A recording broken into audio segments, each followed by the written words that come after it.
what they're missing is a necessary skill set, how to have a difficult conversation.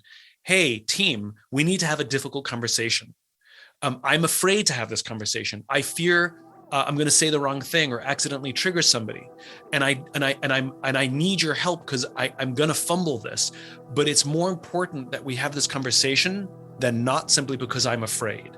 That's how you start a difficult conversation. That is a teachable, learnable, practicable skill set. So one thing that I would like to see more of in our university system to prepare young people as they enter the workforce, whether they choose an entrepreneurial path or not, is to be better equipped with these skills, because their companies, as of now, are doing a poor job of equipping them. And if they are going to be the future leaders, I want them to bring these skills to business to repair the capitalism and repair the damage done by folks like Jack Welch. They are not soft. There is nothing soft about having a very uncomfortable conversation with somebody. So the question is, where do you start teaching? Well, there's plenty of curriculum available, but it's usually in different departments. Go to the social work department. Go look at parenting education. There's tons of curriculum available, but we don't put it in the business school, and we need to. A course on active listening, for example.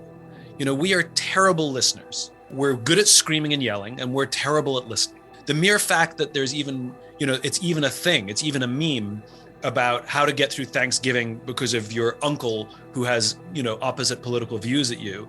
And the best advice we get is don't bring up politics at the Thanksgiving table. That's nonsense. How about learn to have an uncomfortable conversation and learn to listen and understand someone's point of view when you vehemently disagree with them? And sitting down trying to convince them is not listening.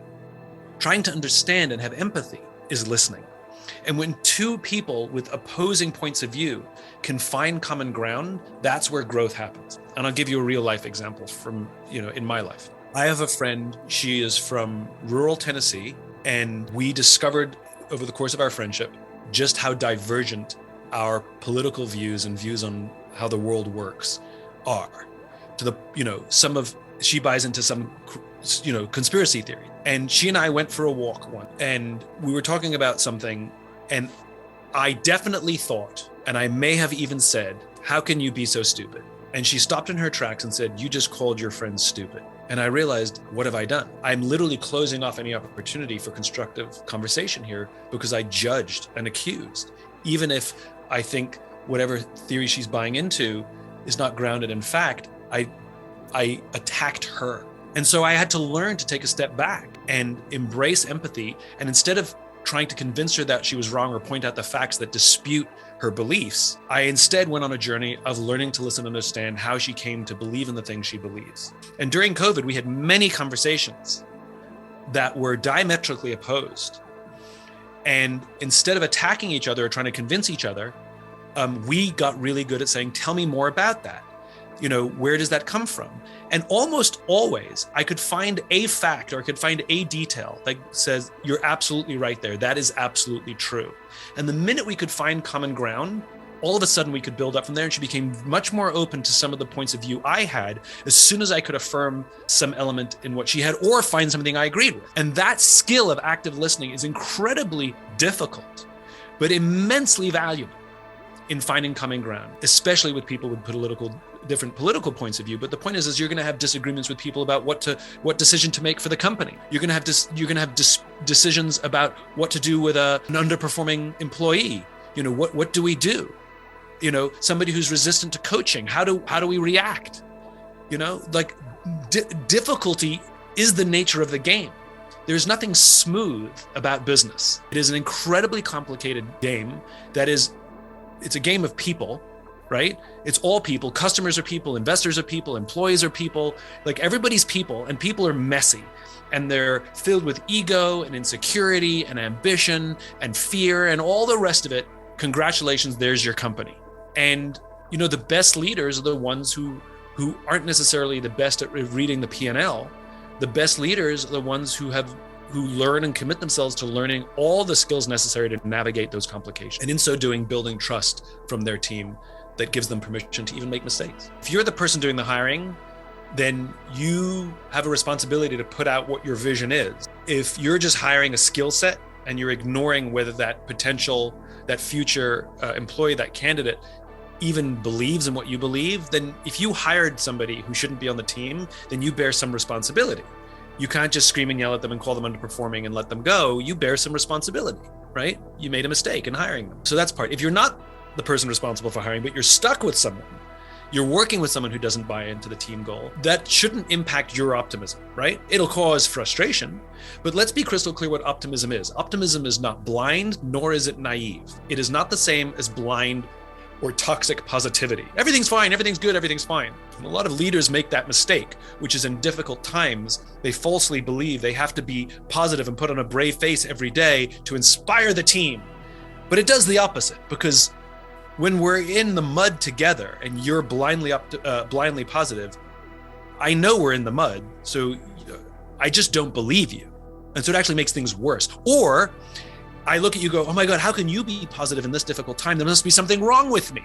So it backfires in a major way, right? Optimism is not the same. Optimism is the undying belief that the future is bright. And you can stand in darkness and you can wade through difficulty and mud, and you can be honest about it.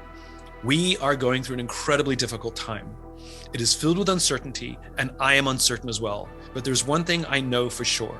If we work together through these difficult times, 100% guaranteed, we will get through this and we will come out of this stronger than we went in, even if I don't know how long we're going to be in the darkness.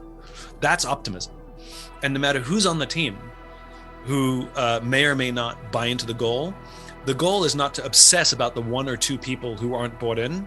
The goal is to obsess about the cause, the vision, to rally the people who do believe. And hopefully that person who doesn't buy in will either join or extract themselves. I'm very public about people who don't buy into things. I say, listen, I don't mind that you don't believe in this. It actually doesn't bother me, right? Come to work, do your job, do sort of the minimum that we need, punch your clock, get your paycheck, go home. I'm totally fine with that. Just don't get in the way or sabotage what we're doing. There's no cause for that. There's no reason for that, right? Just do your thing and we'll leave you alone, but you cannot sabotage. And I think that's totally okay to say.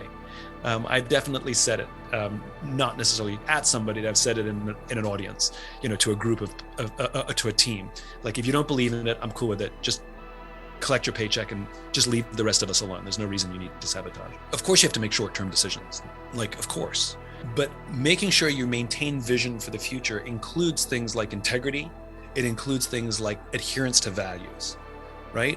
So you can make short-term decisions, but they have to be consistent with your values. They have to be consistent with a high ethical standard. Of course, you can, when you're trying to be healthy, you can eat chocolate cake. Just don't eat too much of it. Like, if you need a short-term sugar rush, if you need a short-term infusion of something, you're going to do business with a client who you know is a bad fit, but you need the cash, fine, do it. But don't do it under any illusions that this is the future and everything's going to be hunky-dory, or that relationship's going to be enjoyable. The mistake is when we keep making those decisions for the short term, then ultimately what will break the organization. The mistake we make is you keep eating the chocolate cake when you're trying to be healthy, and eventually the exercise just isn't having the same impact as it used to. So short-term decisions are fine, but do them with eyes wide open, and don't kid yourself or rationalize things away. I think one of the biggest mistakes young entrepreneurs make is when they start to seek investment, and they take investment from either the name brand investor, or they take investment from the person who offers them the most money. Most investors are not looking to make a long-term bet. Few are, but not enough. They're looking for relatively short-term bets, and no matter what they say at the beginning, wait a few years and you'll start to feel the pressure for where those returns are, and the pressure to put lipstick on a pig start to increase. So the number of times I hear from young entrepreneurs, one of the biggest struggles they have is actually the pressure from their investors. And I always shrug my shoulders and say, you took the money. And so do your homework. Go talk to some of their other companies that they've invested in, for example. Find out what it's like to work with them. Find out if there's pressure. Find out how they treat you when things go wrong. Find out what happens when you want to make an ethically correct decision. It might create a short-term liability. Do they support you, or do they hammer you to make the financially expedient decision? Go do your homework, and then have the guts to turn that investor down to go with another investor who may offer you less money. Your partners are the most important thing you've got, especially in early stage. Long-term vision means staying true to my values, staying true to the direction I'm going, open-minded to how I get there, open-minded to changing the product, but remaining true to the cause I'm trying to advance, That's how you make short-term decisions. If you close off your mind to what the future looks like and to your values, things aren't going to go well, or you will be very uncomfortable as you go down that path.